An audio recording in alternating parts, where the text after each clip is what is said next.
The end of the year is just about here, and we're looking back on what was and looking ahead to what may be. In part two of my interview with Congressman Bill Johnson, we're taking a look at solving the problem of COVID in the new year. The COVID-19 pandemic, of course, a big driver of the inflation and kind of the source of a lot of that spending. Just over 60% of Americans right now are vaccinated, so that's a long way from any type of herd immunity. What should be done, or if anything should be done, to try to get more Americans to get vaccinated? Well, let me clear up one thing. This Build Back Better program has nothing to do with COVID. Has nothing to do with COVID.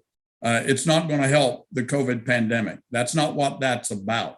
You know, the president said at the beginning, he said, I'm not going to shut down America. I'm going to shut down the virus. And look at where we are today. He's doing right the opposite.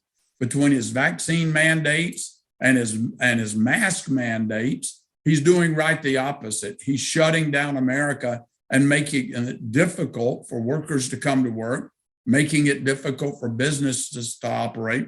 Look, I'm vaccinated, and I think the vaccines work. I think President Trump and the previous administration did a great job in getting the vaccines developed.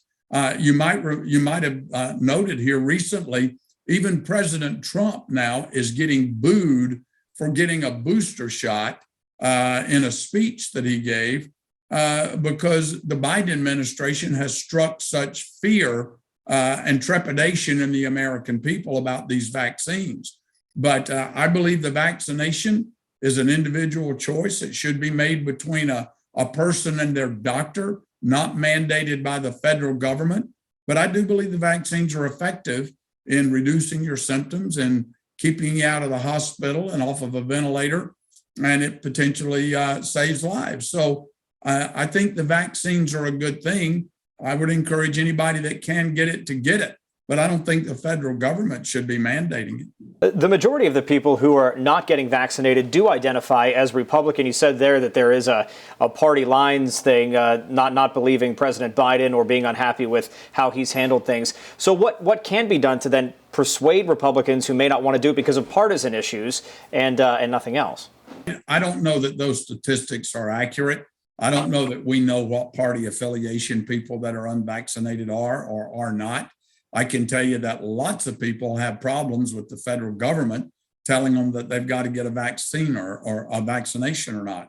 I've talked to people on both sides of the political spectrum that feel that way. What's your top priority heading into 2022? Number one, it's representing the people that I've been so humbly chosen by to represent.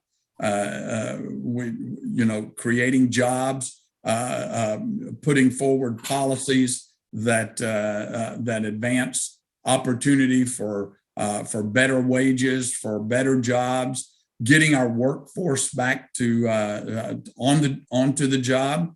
As you probably well know, workforce has been really hit hard by these vaccine mandates. You've got medical systems, hospital systems across the country that are seeing healthcare workers leave in droves because they're refusing to get the vaccines. Many medical systems, healthcare systems have reversed their vaccine mandates, and thankfully the courts also agree with that. Now, you know, the 6th District Court did reinstate the order of the Biden administration, but that's clearly going to put this at the Supreme Court. So I think you'll see the Supreme Court reacting very soon. But I'm putting forward policies that gets the federal government out of the way so that innovation and ingenuity can thrive, so that the American people can pursue their dream of their version of the American dream on their own terms. Midterm elections are coming up. Are you going to be having an active role in not only campaigning for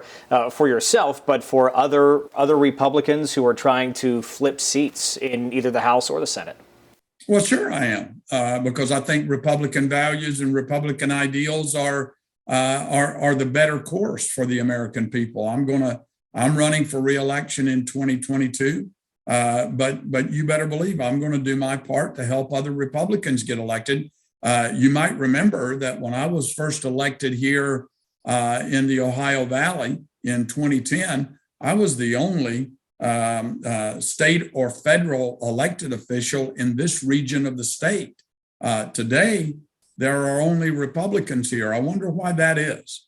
I think it's because the people here in our region have accepted the fact that Republican values, Republican ideas of less government, more freedom, less government intrusion, lower taxes, better economy, better opportunities, better border security, all of those kinds of things, family values, that those are the values that the people here in Eastern and Southeastern Ohio subscribe to too. So you can better believe I'm going to be trying to help get Republicans elected.